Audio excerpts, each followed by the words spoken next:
मेरा नाम आरती है और ये बात उस समय की है जब मेरी उम्र 24 साल हो चुकी थी। मेरे पिताजी इस दुनिया में नहीं थे और मेरा बड़ा भाई एक बहुत ही मशहूर दर्जी था जो लड़कियों के बहुत ही प्यारे कपड़े सिला करता था। लेकिन शुरुआत से ही किसी ने भी उसके इस हुनर को पहचाना ही नहीं और कई सालों तक तो वह बेचारा इधर उधर धक्के खाता रहा। इस वजह से उसे हमारा घर भी छोड़ना पड़ा। उसे लगा कि शायद इस शहर के लोग उसके हुनर को पहचान नहीं रहे हैं। इस वजह से वह काम ढूंढने के लिए दूसरे शहर भी चला गया। लेकिन वहां पहुंचकर भी उसे ज़्यादा कुछ खास हासिल नहीं हुआ था। जितना कमाता था उससे कई ज़्यादा तो उसका खुद के खाने पीने और किराए भाड़े में ही चला जाता था। इसलिए फिर वह थक हार कर वापस घर लौट आया था। उसने यहाँ पर फिर अपनी खुद की दुकान खोली और ना जाने उसने ऐसा क्या किया कि उसके नाम से जुड़कर एक बात बहुत ज़्यादा मशहूर हो गई थी, जिस पर यकीन करना किसी के लिए भी कोई आसान काम नहीं था। और बस इस बात की वजह से कुछ ऐसा हुआ कि मेरे भाई का काम इतना ज़्यादा पसंद किया जाने लगा कि उसके पास तो अब खाने पीने की भी ठीक से फुर्सत नहीं होती थी। बल्कि जो भी ग्राहक अब उसकी दुकान पर आते तो वह उन्हें 2-2 महीने के बाद की तारीखें दे देता, क्योंकि उसके पास पहले से ही बहुत सारा काम होता था। उसने अपनी दुकान पर 2-3 कर्मचारी भी रख लिए थे और उन्हें भी वह बहुत अच्छी तनख्वाह दे रहा था, क्योंकि वह खुद बहुत अच्छा पैसा कमा रहा था। मेरा भाई शुरुआत से ही हम 3 बहनों के बीच में पला बड़ा था। कहते हैं जब कोई लड़का लड़कियों के बीच में ज़्यादा रहता है तो उसे लड़कियों की पसंद और नापसंद के बारे में अच्छी खासी जानकारी हो जाती है। हमारा भाई भी हमारे साथ ही खेल कूद कर पला बड़ा था, इसीलिए कुछ हमारी संगत का असर था और कुछ नेचुरल ही ऐसा था कि उसे हमसे ज़्यादा इस बात का पता होता था कि किस कलर के सूट के साथ किस कलर का दुपट्टा ज़्यादा अच्छा लगेगा। ये शायद इसलिए भी ऐसा था क्योंकि ये उसके काम की वजह थी। इसलिए हमारा भाई हमारे साथ आराम से बैठकर बातें भी कर लेता था। बस यूं समझिए कि उसको लड़कियों और औरतों के बारे में अच्छी खासी जानकारी हो गई थी और इसीलिए उसके अंदर ये भी हुनर था कि वह किसी भी औरत का दिल सिर्फ अपनी अच्छी अच्छी बातों से ही जीत सकता था। मैं भी अक्सर उसके साथ बैठ जाती थी और अपने दुख सुख की बातें भी कर लेती थी, तो मेरे दिल को बहुत सुकून मिलता था। पिताजी के देहांत के बाद मेरे भाई ने बहुत ही कम उम्र से ही घर की सारी जिम्मेदारी अपने कंधों पर ले ली थी। पर एक बात मुझे बहुत अजीब लगती थी। कुछ दिनों से मेरा भाई बहुत बदल गया था। जब से उसने अपना कारोबार यहीं पर शुरू किया था, उसके पास तो दूर दूर से लोग कपड़े सिलवाने आने लगे थे। मेरे भाई ने घर में भी एक ऐसा कमरा बनवा लिया था जहां बैठकर वह सारी रात कपड़े सिला करता था। लेकिन हैरत की बात यह थी कि उस कमरे में किसी को भी जाने की बिल्कुल इजाज़त नहीं थी। यहाँ तक कि वह कभी सफाई करने के लिए भी हमें अंदर नहीं आने देता था, बल्कि अपने उस कमरे की सफाई वह खुद ही करता था। कई बार तो ऐसा होता था कि वह रात को वहीं पर सो जाता था और हम उसका खाना उसके दरवाजे के बाहर ही रख देते थे।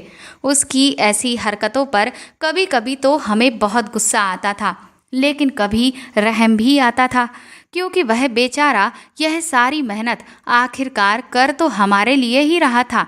वह रात भर बैठकर कपड़े सिलता रहता। फिर कुछ समय के बाद ही हमने मोहल्ले में उसके बारे में कुछ अजीब सी बातें सुनी, जिन्होंने हमें बहुत हैरान कर दिया था। वह बात ये थी कि मेरा भाई जिस भी कुंवारी लड़की के कपड़े सिलता था, 2-3 दिन के बाद ही उस लड़की का रिश्ता तय हो जाता था। हम लोग ऐसी जगह पर रहते थे जहाँ पर अगर कभी कोई अनोखी बात हो जाती है तो सभी लोग पहले तो उसका बहुत मजाक बनाया करते हैं, लेकिन फिर उस बात को मान भी लेते हैं। इसीलिए शुरू शुरू में इस बात का भी पहले तो बहुत ही ज़्यादा मजाक बनाया गया, लेकिन अब तो सब लोग ऐसे हो गए थे कि जैसे मेरा भाई कोई रिश्ता करवाने वाला इंसान हो, जिसके पास अब दूर दूर से लड़कियां आने लगीं। इस वजह से उसके पास अब भीड़ बढ़ने लगी थी। लेकिन हमारा भाई मुझसे या मेरी माँ या फिर मेरी बड़ी बहनों में से इस बारे में कोई बात नहीं करता था। जब भी हम उससे कुछ पूछना चाहते तो कुछ खास जवाब नहीं देता, लेकिन जब ज़्यादा कुरेद कर पूछने की कोशिश करते तो वह गुस्सा होता और डांटने भी लगता था और कहता कि अपने काम से काम रखा करो। फिर एक दिन सुबह सुबह ही हमारे घर एक लड़की और उसकी माँ आई।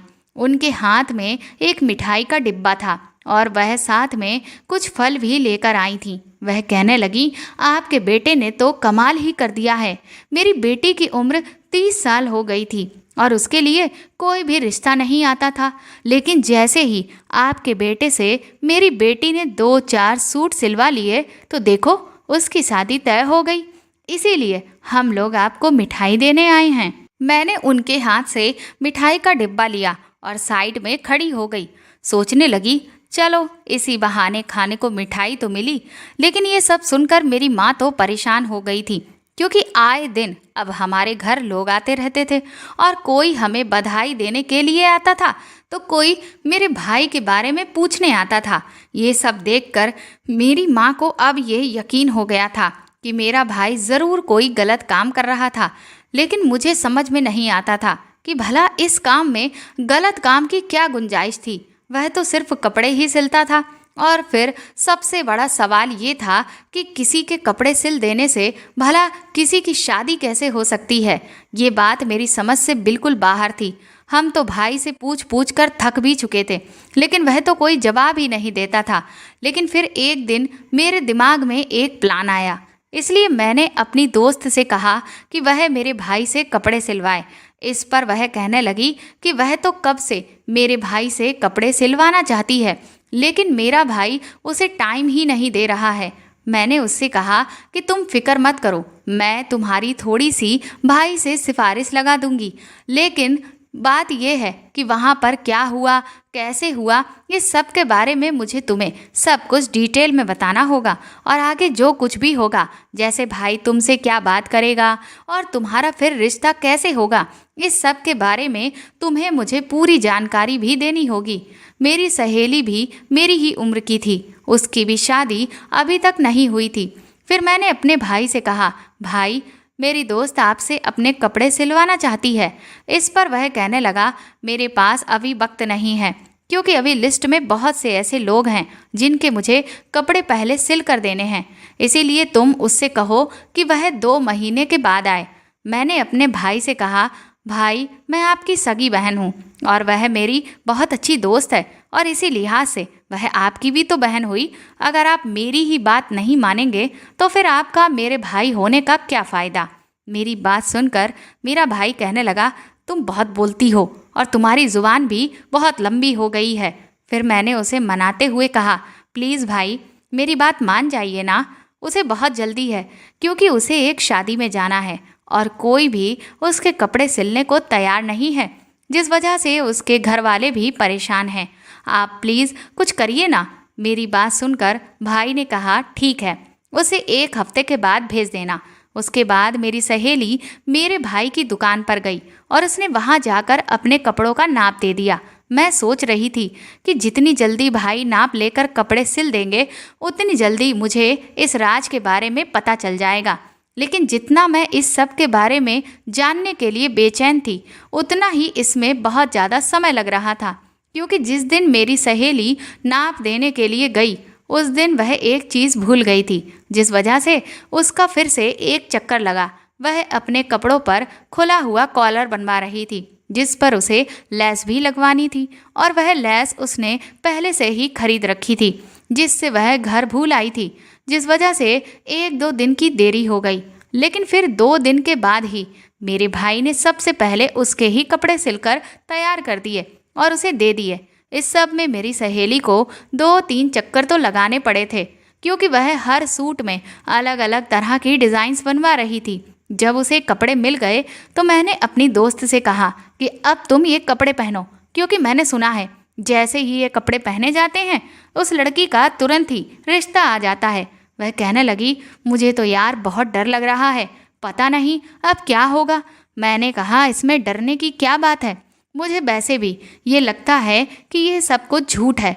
लोगों ने ज़रूर पैसे ले देकर ये बात यहाँ वहाँ फैलाई है। भला ऐसा हो भी कैसे सकता है। इस पर मेरी दोस्त मुझसे कहने लगी, लेकिन मैं मंगलवार वाले दिन ही ये कपड़े पहनूंगी। मैं भी उसकी बात मान गई। फिर उसने मंगलवार वाले दिन वह कपड़े पहने और फिर पूरा दिन यूं ही गुजर गया। शाम को उसकी मेरे पास कॉल आई और उसने मुझे जो बात बताई उसे सुनकर मेरे पैरों तले से ज़मीन निकल गई थी। उसने मुझसे कहा कि मेरे लिए बहुत ही अच्छा रिश्ता आया है और वह मेरे घर वालों को भी पसंद आ गया है और लड़का तो देखने में बिल्कुल हीरो के जैसा है। यार सच में तुम्हारा भाई तो जादूगर है, उसके हाथों में तो जादू है। ये तो कमाल ही हो गया है। आज ही मैंने ये सूट पहना और आज ही मेरा रिश्ता आ गया।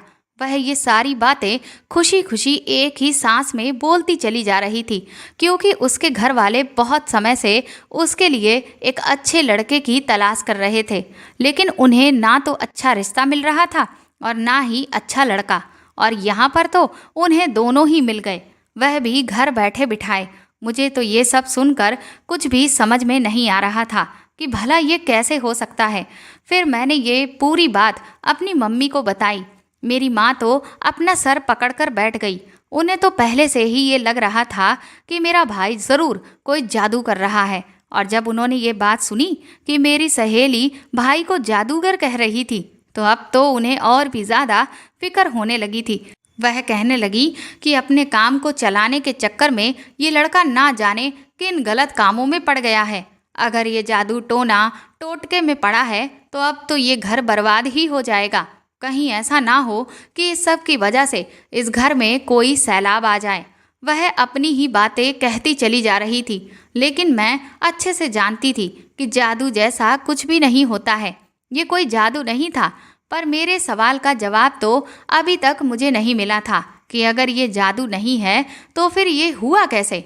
मैंने तुरंत ही अपनी सहेली को फिर से फ़ोन लगाया और उससे पूछा कि मेरे भाई ने तुम्हें कोई चीज़ दी थी क्या? कोई भी ऐसी चीज़ जो तुम्हें पहनने को बोला हो, या कोई ऐसी अनोखी बात कि इस पर वह कहने लगी, उन्होंने तो ऐसी कोई भी बात नहीं की और ना ही उन्होंने मुझे कोई भी चीज़ दी, बल्कि वह तो बस वही बातें कर रहे थे जो लगभग सभी दर्जी करते हैं कि आपको इस सूट में और क्या क्या चाहिए और इसकी कैसी डिज़ाइन रखनी है, कितनी लंबाई रखनी है। बस वो यही सब बातें कर रहे थे। अपनी सहेली की पूरी बात सुनकर अब तो मेरी उलझन और भी ज़्यादा बढ़ गई थी। फिर मेरे मन में एक और सवाल पैदा हुआ कि मेरा भाई मेरे कपड़े क्यों नहीं सिलता। मेरी भी तो शादी की उम्र हो चुकी थी। मैं भी तो अब 25 साल की हो गई थी। क्या उसे मेरी कोई परवाह नहीं? मुझे बड़ी बहनें जो थीं उनकी शादियां तो उसने 22 साल की उम्र में ही कर दी थी। फिर भला उसे मुझसे ऐसी क्या दुश्मनी थी कि मेरी शादी नहीं करवाता था और ना ही मेरे कपड़े सिलता था। अगर ऐसा ही है तो मेरी शादी सिर्फ एक कपड़ा सिलने की दूरी पर ही तो है, तो फिर वह अब तक हाथ पर हाथ रखकर क्यों बैठा हुआ था। 3 हफ्ते के बाद मैं अपनी दोस्त की शादी में गई। वहाँ पर सारा मोहल्ला बस यही बातें कर रहा था कि इस लड़की ने आरती के भाई से कपड़े सिलवाए थे और देखो कितनी जल्दी कितना अच्छा रिश्ता मिल गया। लेकिन वह हर किसी को समय नहीं देता है। ये तो अपनी अपनी किस्मत की बात है। जिसको वह अपना समय दे दे। वहाँ पर जैसे ही सबने मुझे देखा वह सब मेरे पीछे ही लग गईं। कहने लगे, तुम अपने भाई से हमारे बारे में भी तो बात करो और हमारा भी कुछ भला करवाओ।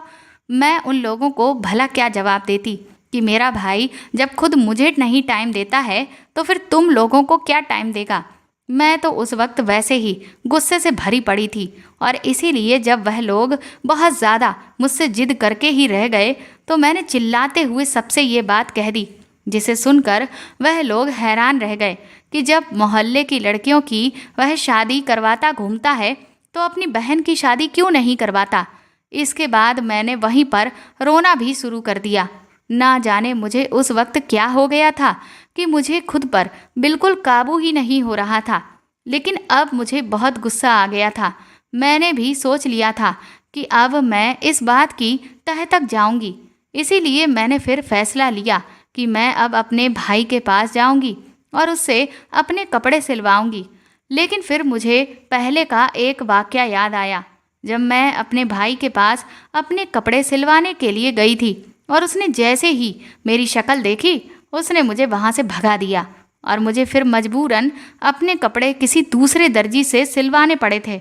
इसीलिए मैंने इस बार फैसला कर लिया था कि अब मैं धोखेबाजी का सहारा लूँगी।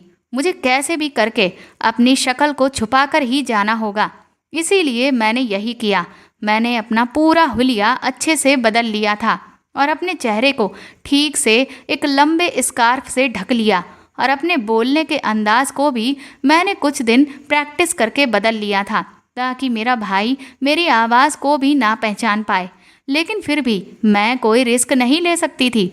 इसीलिए मैंने अपने मुंह के अंदर ढेर सारी रुई भी दबाकर रख ली ताकि किसी भी तरह की कोई गलती ना हो जाए। साथ ही साथ मैं जब चेहरे पर नकाब ओढ़कर अपने भाई की दुकान पर जा रही थी तो मैंने अपनी आंखों पर चश्मा भी पहन लिया ताकि कहीं ऐसा ना हो जाए कि मेरा भाई मेरी आंखों को देखकर ही मुझे पहचान ले। मैं जब अपने भाई की दुकान पर गई तो वह मुझे देखकर इनकार करने लगा। बोला, मैं आपको टाइम नहीं दे सकता।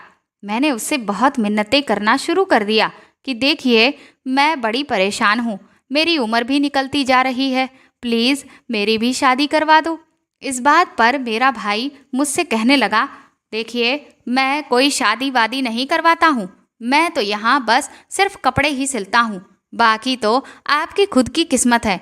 मैंने कहा, चलिए ठीक है, आप मेरे कपड़े ही सिल दीजिए। मैंने 2 सूट खरीद लिए थे। पैसों की तो कमी ही नहीं थी हमारे पास। वैसे भी क्योंकि मेरा भाई धड़ाधड़ दिन रात पैसे कमा रहा था, मैंने अपनी मम्मी से पैसे ले लिए थे और बस पहुंच गई थी अपने भाई के पास। इसके बाद मेरे भाई ने मुझसे कपड़ों का नाप लिया। फिर उसने मेरा नाम पूछा। मैंने अपना नाम गलत बता दिया। इसके बाद उसने मेरी उम्र भी पूछी तो वह भी मैंने थोड़ा सा आगे पीछे करके बता दी। फिर वह मुझसे पूछने लगा कि आपकी फैमिली में कौन कौन है और आप करती क्या हैं। वह मुझसे सब कुछ एक एक करके पूछ रहा था। मैंने भी उसे सब कुछ बस झूठ झूठ बता दिया। वैसे अमूमन कोई भी दर्जी इतनी डिटेल तो नहीं लेता, लेकिन वह मुझसे बातों ही बातों में सारी जानकारी निकाल रहा था और बहुत ही अच्छी तरह से बात करके सब कुछ पूछ रहा था। फिर उसने बातों ही बातों में मुझसे मेरा फ़ोन नंबर भी ले लिया और पढ़ाई के बारे में भी सब जान लिया कि मैं कितना पढ़ी हुई हूँ, सब पूछ लिया। फिर वह मुझसे कहने लगा कि आजकल तो रिश्तों की बहुत कमी है, रिश्ते तो हो ही नहीं रहे हैं, या फिर यूं कहूँ कि लड़के लड़कियों की फरमाइशें इतनी होती हैं कि कोई भी उनकी फरमाइशों पर जल्दी खरा ही नहीं उतरता। फिर वह बोला, अच्छा आपको किस तरह का लड़का पसंद है। वह बातों ही बातों में ना जाने क्यों मुझसे ये सारी बातें पूछ रहा था। मैं भले ही अपने भाई के सामने पूरा भेष बदल कर खड़ी थी, लेकिन मुझे बहुत डर लग रहा था। मैं अपने डर को काबू भी पूरी तरह से किए हुए थी और हिम्मत बांधकर उसे सब कुछ झूठ झूठ बताती जा रही थी। फिर वह मुझसे कहने लगा कि आपके कपड़े मैं 2-4 दिन में ही सिलकर दे दूंगा, इसीलिए आप अब 4 दिन के बाद आइएगा। मैंने उससे कहा, जितनी जल्दी कपड़े मिल जाएं मेरे लिए तो ये बड़ा अच्छा ही रहेगा। फिर वह बोला कि आप ऐसा करिए, बीच में एक बार चक्कर लगा जाइएगा। और इसके बाद जब मैं अगला चक्कर लगाने उसके पास गई तो उसने फिर से मुझसे ऐसे ही बातें की। 4 दिन के बाद उसने मुझे कपड़े वापस करने का दिन बताया था। इस बीच मैंने ये भी सोचा कि आखिर वह अपने उस कमरे में करता क्या रहता है, वहाँ का भी राज तो मुझे जानना था। इसलिए मैंने तरकीब निकालकर उस कमरे की खिड़की को अंदर से खोल दिया और फिर जब भाई कमरे को लॉक लगाकर अपनी दुकान पर चला गया तो मैं खिड़की खोलकर कमरे के अंदर दाखिल हो गई। अंदर पहुंचकर मैं हैरान थी क्योंकि उस कमरे में मुझे ऐसी कोई भी अनोखी चीज़ नहीं दिख रही थी जिससे मैं किसी ऐसी वैसी बात का अंदाज़ा लगा सकती थी। वहाँ पर तो 2 मशीनें पड़ी हुई थीं, एक बड़ा सा पर्दा लगा हुआ था। एक मशीन रेशमी कपड़ों के लिए थी और दूसरी सूती कपड़ों के लिए थी। सब कुछ वैसा ही था जैसा कि किसी दर्जी का कमरा होता है। जगह जगह पर कई सारे धागे, उनकी लड़ियाँ बिखरी पड़ी थीं। पूरा माहौल ऐसा ही था। फिर मेरी नज़र ने कुछ ऐसा देखा कि मैं एक पल के लिए जम गई थी। वहाँ पर कुछ बड़े बड़े रजिस्टर रखे हुए थे। मैं उन रजिस्टर्स के पास चली गई। तो देखा वह तो बहुत बड़े थे।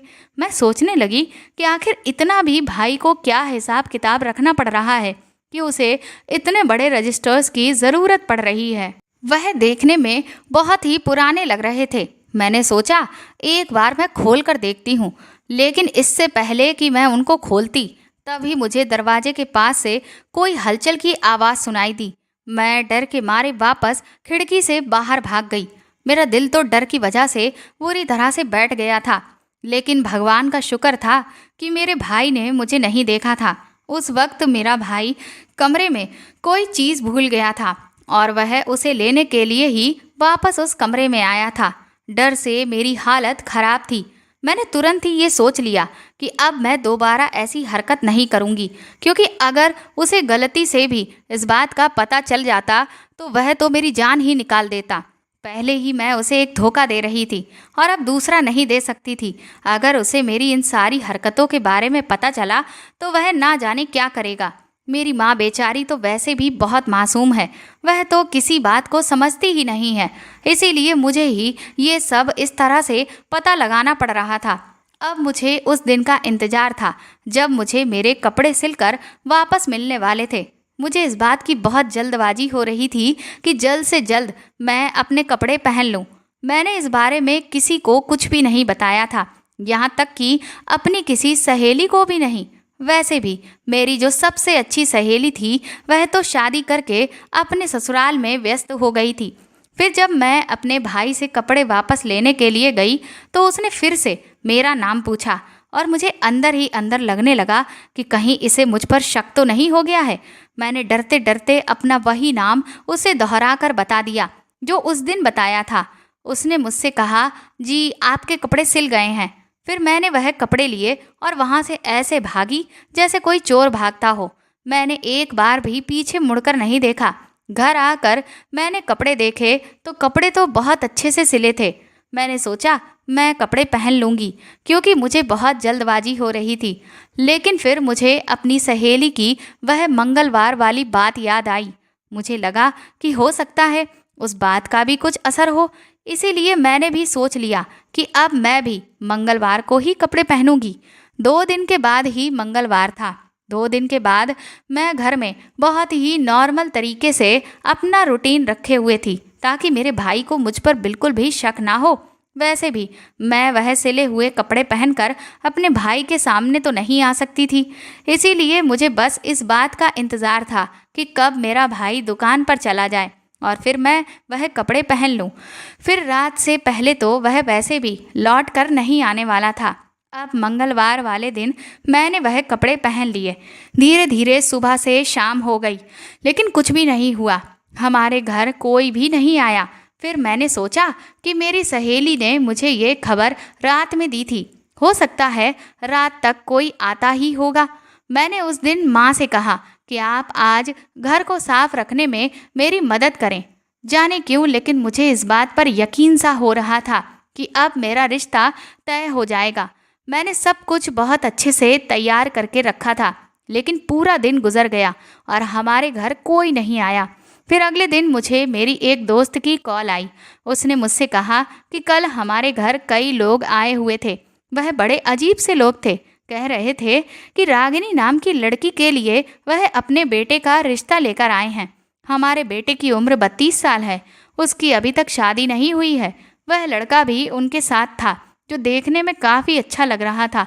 हमने उनसे कहा कि हमें इस बारे में कुछ भी नहीं पता और ना ही हमारे घर में कोई रागिनी नाम की लड़की रहती है और ना ही हम लोगों ने उन लोगों को बुलाया था।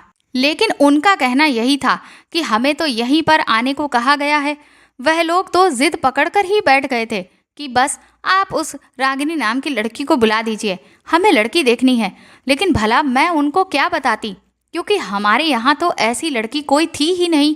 माँ ने फिर उनको जैसे तैसे समझा बुझा कर वापस भेज दिया कि आप लोगों को ज़रूर कोई बहुत बड़ी गलतफहमी हुई है। जैसे ही ये बात मेरे कानों तक पहुंची, मेरे कदमों तले से ज़मीन ही निकल गई थी, क्योंकि जब भाई ने मुझे ये कहा कि आपको अपने घर का पता भी मुझे बताना होगा, तो मैं अपने घर का पता तो उसे नहीं बता सकती थी। और उस वक्त जल्दबाजी में मुझे जब कुछ भी नहीं सूझा, तो मैंने अपनी इस दोस्त के घर का पता लिख दिया था। मैं अपने भाई को कोई गलत पता भी नहीं बता सकती थी, क्योंकि मुझे लगा कि अगर कहीं मेरे भाई ने पीछे से जांच पड़ताल की तो कहीं उसे इस बात का शक ना हो जाए कि ऐसा तो कोई पता है ही नहीं। इसलिए मैंने फिर उसे एक असली पता दिया, लेकिन अपनी सहेली का, और फिर मैंने अपना नाम भी रागिनी बताया था।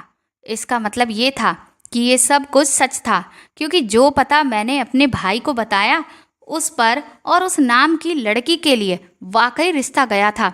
यही सब सोच सोच कर मैं परेशानी में इधर उधर टहल रही थी, और फिर मैं पूरी ये बात अपनी माँ को बताने की कोशिश भी कर रही थी कि तभी अचानक मेरे भाई ने मुझे देख लिया। और उस वक्त इतनी टेंशन की वजह से मैं ये बात पूरी तरह से भूल गई कि मैंने तो उसके ही सिले हुए कपड़े पहन रखे थे। उसने जैसे ही मुझे देखा वह चिल्लाकर मुझसे कहने लगा, झूठी लड़की, तुम अपना हुलिया बदल कर मेरी दुकान पर आई थी।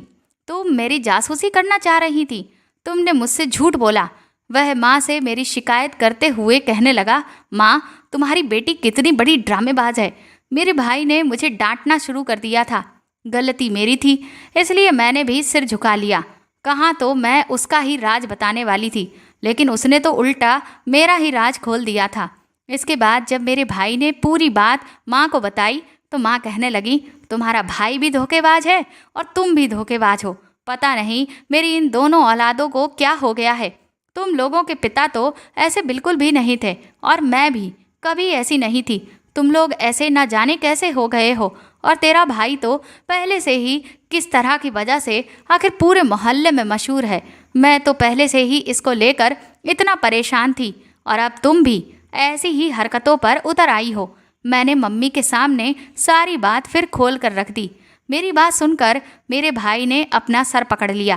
कहने लगा, अपना ही घर का भेदी लंका ढाता है। मैं अब तुम्हें सब कुछ बता देता हूँ ताकि तुम मेरा पीछा छोड़ दो, नहीं तो तुम मेरा बना बनाया पूरा काम खराब करके ही मानोगी। अब मुझे समझ आया कि तुमने अपनी दोस्त को भी मेरे पास इसी मकसद के लिए भेजा था, लेकिन तब तुम्हें कुछ भी पता नहीं चल सका, और फिर इसीलिए तुम खुद इसी मकसद के लिए मेरे पास आई। मेरी बात समझने की कोशिश करो। आप दोनों में कोई भी गलत काम नहीं कर रहा हूँ। मैं कोई जादू नहीं कर रहा हूँ, बल्कि मैं एक बहुत अच्छा दर्जी हूँ। आप लोगों को पता है कि मेरे हाथ में ये हुनर हमेशा से था, लेकिन कभी किसी ने मेरे इस हुनर की कदर ही नहीं की। मैं जब यहाँ से दूसरे शहर काम करने के लिए गया था तो वहाँ पर एक बड़े दर्जी ने मुझे अपनी दुकान पर 3 साल तक रखा। वह मुझसे बहुत ज़्यादा काम करवाता था और बदले में बहुत कम पैसे देता था। मेरी वजह से ही उसकी दुकान खूब चलती थी, लेकिन फिर भी वह मेरी सैलरी पूरी नहीं देता था। मुझे ये सब देख देख कर बहुत गुस्सा आता था, इसलिए मैंने भी सोच लिया था कि अब मैं ये काम अपने दम पर खुद से शुरू करूँगा। लेकिन इतने साल में मैंने एक बात ये नोटिस की थी कि वहाँ पर भी दर्जियों की दुकानें तो बहुत सारी थीं, लेकिन चलती उन्हीं की थी जिनके नाम मशहूर होते थे। और सबसे कठिन काम तो यही था, अपना नाम मशहूर करना। लेकिन आखिर ऐसा कौन सा रास्ता हो सकता था जिससे एक दर्जी का नाम मशहूर हो जाए और हर कोई उसके पास कपड़े सिलवाने के लिए दौड़ा चला आए। अगर हुनर के दम पर नाम मशहूर करने की बात हो तो इसमें तो फिर सालों लग जाते हैं। फिर ऐसा एकदम से क्या किया जाए कि तुरंत ही नाम भी मशहूर हो जाए? मुझे मेरे इस सवाल का ना तो कोई जवाब मिल रहा था, ना कोई रास्ता। जब मैं थक हार कर वापस यहीं लौट आया इस फैसले के साथ कि अब मैं अपनी खुद की दुकान खोलूँगा, तभी मेरी अपने एक पुराने दोस्त से भी मुलाकात हुई जिसने एक मैरिज ब्यूरो बना रखा है। उससे बात हुई तो पता चला कि उसका भी धंधा मंदा पड़ा हुआ है। उसका काम भी ठीक से नहीं चल रहा। वह बेचारा भी बहुत परेशान था। उसके पास बहुत अच्छे अच्छे रिश्ते आते थे, लेकिन उसके लिए लड़कियों को ढूंढना बहुत मुश्किल पड़ जाता था। जब मैंने उसके मुंह से ये बात सुनी तो मेरे दिमाग में ये ख्याल आया कि अगर मैं इसमें एक आइडिया को शामिल कर लूँ तो इससे मेरा भी बहुत फ़ायदा हो जाएगा और मेरे दोस्त का भी बहुत फ़ायदा हो जाएगा, और साथ ही साथ जो मेरे ग्राहक हैं उनका भी फ़ायदा हो जाएगा, क्योंकि मेरे पास तो ज़्यादातर कुंवारी लड़कियां ही अपने कपड़े सिलवाने के लिए आती थीं। और इसका पता मुझे ऐसे चलता था क्योंकि जब कोई लड़की आती थी तो मैं उससे बातों ही बातों में पूछ लेता था, जिससे पता चल जाता था कि वह शादीशुदा है या कुंवारी। मैंने अपने बात करने के तरीके को बहुत अच्छा किया, जिससे मैं उन लोगों से सब पूछ लेता था कि उनका नाम क्या है, उम्र कितनी है, कितनी पढ़ाई की है, खानदान कौन सा है, जात क्या है और शादी वह किस जगह पर करना चाहती हैं और उन्हें किस तरह का लड़का पसंद है। मैं अच्छी अच्छी बातें करने में पहले से ही बहुत माहिर था, तो मैं उनसे बात करके सब कुछ उगलवा लेता था।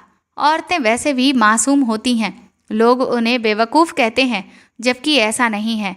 औरतें तो मासूम होती हैं, जरा सा उनसे कोई प्यार से बात कर लेता है तो वह बातों में आ जाती हैं और अपने बारे में बहुत कुछ बताने लगती हैं। इसीलिए मेरे पास आने वाली लड़कियां बहुत ही खुले अंदाज में मुझसे बात कर लेती थीं, जैसे कि मैं उनका कोई अपना ही रिश्तेदार हूँ। लेकिन इस सब में मैं ख़ास तौर पर इस बात का ज़्यादा ख्याल रखता था कि कौन लड़कियाँ बात करने में ज़्यादा मासूम हैं और कौन तेज़ तर्रार हैं, क्योंकि तेज़ तरह की लड़कियाँ अपने बारे में ज़्यादा कोई जानकारी नहीं देती थीं। तो अगर मुझे उनके बारे में पता नहीं चलेगा तो फिर शादी वाला किस्सा आगे कैसे बढ़ेगा। इसीलिए अगर मुझे ये लगता कि कोई औरत हद से ज़्यादा समझदार है तो फिर मैं उसे ये कह देता था कि मेरे पास कपड़े सिलने के समय ही नहीं है। और फिर भी अगर कोई लड़की नहीं मानती तो मैं उसे काफ़ी लंबा समय इंतज़ार करने को बोल देता था और उसे बीच में उस 3-4 बार अपने पास बुला लेता और उससे बीच में ही बातों में तहकीकात भी पूरी निकलवा लेता था। और फिर इसी तहकीकात के मुताबिक मैं अपने दोस्त को कहकर एक अच्छा रिश्ता तलाश करवाता था और वह रिश्ता ज़्यादातर 2 या 3 दिन के बाद ही उनके घर पर भेज देता था। और इसी तरह से मैं रिश्ते करवाने वाला दर्जी भी मशहूर हो गया। मेरा ये काम बहुत अच्छे से चल रहा है, इससे मेरे दोस्त का काम भी अच्छे से चलने लगा है। कहाँ तो पूरे साल भर में उसको मुश्किल से 10 या 12 ग्राहक ही मिल पाते थे, लेकिन अब तो वह हर हफ्ते के बाद एक लड़की की शादी करवा देता है। आप लोग ही बताओ, अगर हम दोनों मिलकर ऐसा करते हैं तो इसमें भला बुराई क्या है। हमारा तरीका भले थोड़ा सा अलग है, लेकिन हमारी नीयत तो बुरी नहीं है। भाई माँ की तरफ देखकर कहने लगा, माँ, मैं तेरा बेटा हूँ, मैं कोई गलत काम कर ही नहीं सकता, मैं तो बल्कि दूसरों का घर बसा रहा हूँ। अब मेरी बात सुनकर अगर तुम्हारा दिल कर रहा है तो तुम मेरे मुंह पर थप्पड़ भी मार सकती हो। मेरी माँ ने भाई के सर पर हाथ फेर कर उसको प्यार किया। मैंने अपने भाई से कहा, अगर ऐसा ही है तो फिर अभी तक तुमने मेरी शादी क्यों नहीं करवाई? मैं तो तुम्हारी अपनी सगी बहन थी ना। वह मुझसे कहने लगा, अरे पागल, मैं तेरे लिए एक बहुत अच्छा रिश्ता तलाश कर रहा था। तेरे लिए मुझे इस तरह से रिश्ता ढूंढने की कोई ज़रूरत नहीं थी। मैं सबसे अच्छा रिश्ता तेरे लिए ढूंढ लूँगा। अब बस तू ये समझ कि तेरा भाई थोड़ी मुश्किलों में फंस गया था और हर दिन यही सोचता रहता था कि बस आज ये काम ख़त्म कर लूँगा, फिर इसके बाद ये कर लूँगा। बस यही सब करते करते इतना समय गुजर गया। लेकिन जब देर होती है तो उसमें भी कोई खैर होती है। मैं तेरे लिए एक अच्छा सा रिश्ता देख लिया है। अब मैं तेरी शादी धूमधाम से करूँगा। और तुम्हें क्या लगता है कि क्या मैं तुम्हें खाली हाथ विदा करूँगा? पहले मुझे तुम्हारा दहेज भी तो बनवाना था और बस वही सब बनवाने में मैं अभी तक लगा हुआ था। उस दिन बड़ी जासूस बनकर मेरे कमरे में गई थी ना, तो ज़रा कम से कम पर्दे के पीछे भी तो देख लेती। वहाँ पर ही तेरे दहेज का काफ़ी सारा सामान मैंने रखा हुआ था। मैं सोचने लगी कि मैंने पर्दे के पीछे तो देखा ही नहीं था, क्योंकि वहाँ तो मुझे ऐसा लगा जैसे कपड़े ही रखे हुए हैं। इसीलिए मैंने सोचा कि वहाँ तो बस कपड़े ही होंगे। खैर, भाई की बात सुनकर मैंने भी सिर झुका लिया। मेरे भाई ने मेरे सर पर हल्की सी थपकी दी और कहने लगे, आगे से इस तरह की कोई हरकत मत करना और अब शादी की तैयारियां करो। तुम्हें जो भी चाहिए मुझे उस सब की लिस्ट बनाकर दे दो, मैं तुम्हारे लिए ले आऊँगा। मेरी आंखों में खुशी के आंसू आ गए थे। मेरी माँ ने हम दोनों को प्यार किया। मेरा भाई ठीक कहता था कि उसका तरीका शायद अजीब था, लेकिन फिर भी वह लोगों की शादी करवा रहा था। आजकल के टाइम में बेटी का रिश्ता करना इतना मुश्किल हो चुका है कि जिसकी कोई हद ही नहीं है। ऐसा नहीं है कि सिर्फ रिश्ते कम हैं या लोग पैसे और दौलत के पीछे भाग रहे हैं। आजकल लड़कियां भी तो अपनी पसंद से करना चाहती हैं ये सब। और मैं ये सर उठाकर कह सकती हूँ कि मुझे मेरे भाई पर गर्व है। वह जो भी कर रहा है बहुत अच्छा कर रहा है। आपको ये कहानी कैसी लगी हमें कमेंट करके ज़रूर बताएं और इस कहानी को ज़्यादा से ज़्यादा शेयर और लाइक करके चैनल को सपोर्ट करें। साथ ही अगर आप चाहें तो मुझे सुपर थैंक्स भी खरीद कर दे सकते हैं। सुपर थैंक्स का ऑप्शन आपको इस वीडियो के नीचे दिए हुए सभी ऑप्शंस में दिख जाएगा, जो कि हार्ट शेप में बने हुए डॉलर के साइन के तौर पर है। और अगर आप मेरे चैनल पर नए हैं तो सब्सक्राइब करके बेल आइकन को ज़रूर दबा दीजिएगा, ताकि आगे भी मैं आपको ऐसी ही अच्छी कहानियाँ सुनाती रहूँ। Thank you.